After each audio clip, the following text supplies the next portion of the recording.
Hello বন্ধুরা, welcome. শুভ দুপুর, good afternoon. তো দেখো আজকে সারা দুপুর সকাল থেকে একটা কিছু মুখে দিইনি, বাসি মুখেই আছি।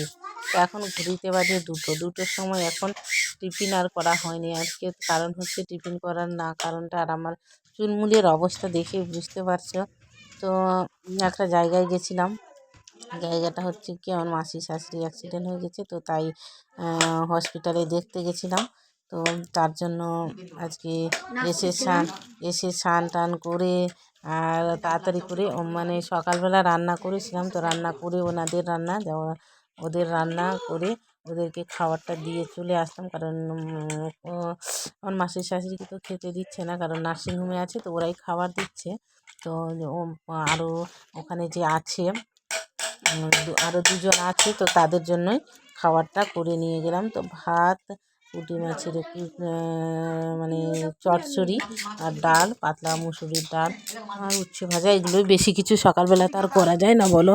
তো 10টার মধ্যেই পৌঁছাতে হলো। তো আমি আর দিদি দুজনাই চলে গেছিলাম। তো বাড়িতে আবার পুজো পাঠ দিয়ে সব কাজকর্ম সেরে টেরে আমরা ভাত নিয়ে চলে গেলাম। তারপরে এসে আবার আমাদের রান্নাটা করতে হলো। তো তাড়াতাড়ি করে দুজনাই মিলেই আবার রান্নাটা করে নিয়েছি, করে টোরে এই দুটোর মানে এখন টাইম হচ্ছে 2টো। এখন একবারই রান্না করব না খাবো, তাই সময় পাইনি।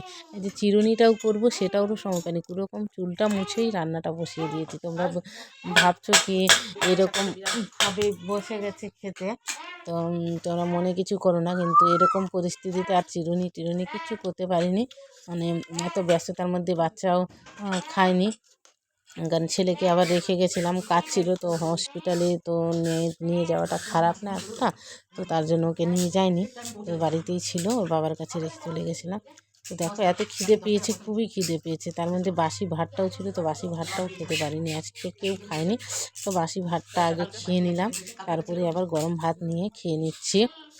আর বাচ্চাগুলো দেখো খেয়ে দিয়ে ওরা পিছনে খেলছে। আর আমাদের বাড়িতে বাচ্চা একটু চিৎকার চেঁচামেচি, আর তার মধ্যে বিড়ালেরও আওয়াজ পাচ্ছ। আর আমি আর দিদি মানে দুজনেই খেতে বসেছি।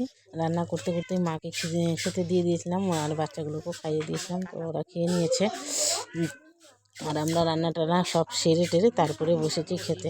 তো রান্না আবার অনেকগুলোই হচ্ছে। ডিম সিদ্ধ করেছিলাম, আর আলু ঢেঁড়স দিয়ে একটা চচ্চড়ি করেছিলাম, মাছের চচ্চড়ি তো আবার করেছি, কাঁঠাল আবার করেছি। কারণ আবার ওখান থেকে একটু চলে গেছিলাম বাজার থেকে আমরা বাজার টাজার করে এসে আবার রান্না করলাম, কারণ বাজারও কিছু ছিল না। তো ভাবলাম যখন এখানে এসেছি তো একবারে বাজারটা করে নিয়েই যাই। তো বাজার টাজার করে নিয়ে একবারেই এসেছি। তার জন্য আরও একটু দেরিটা হয়ে গেছিলো আমাদের। তো তো দেখো এত খিদে পেয়েছে যে তোমাদের সাথে কথা টথাও কিছু বলতে পারছি না। দিদি কিন্তু কথা বলছে, নিজেও ভিডিও করছে উনি, আর কথাও বলছে। আর আমি কি একদম খাওয়াতে লেগে পড়েছি, কারণ আমার খিদে পেলে আর কিছু ভাল লাগে না। আর এত খিদে পেয়েছে মানে চাটাও পর্যন্ত মুখে দিয়ে যেতে পারিনি, এত দেরি হয়ে গেছিলো। তো চাও খেতে পারিনি, বাসি মুখেই চলে গেছিলাম আমি হসপিটালে। তো ঠিক আছে, আজকের মতো আসলাম। আবার নতুন ভিডিওর সাথে খুব একটা তাড়াতাড়ি দেখা হচ্ছে। আর তার জন্য ভিডিও শর্ট রিল কিছু দিতে পারছি না, এত ব্যস্ততার মধ্যে। আবার রাত্রিবেলা কাউকে যেতে হবে, আবার রান্নাবান্না করে নিয়ে যেতে হবে, কারণ ওখানে বিক্রি হয়, একটু দূরে খাবার বিক্রি হয়। তো বলে না কিনা খাবার থেকে ঘরের খাবারটাই বেশি ভালো।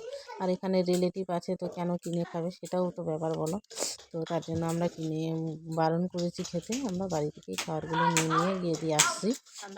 সবাই তো যাচ্ছি আবার দেখতে, তো তাই বাড়িরই খাবারটা আমরা দিয়ে চলে আসছি। বাড়ির খাবার একটা আলাদাই ব্যাপার হচ্ছে। তো ঠিক আছে, চললাম বন্ধুরা, আবার নেক্সট টাইমে একটা নতুন ভিডিওর সাথে খুব তাড়াতাড়ি দেখা হচ্ছে। টাটা, সকলে ভালো থেকো।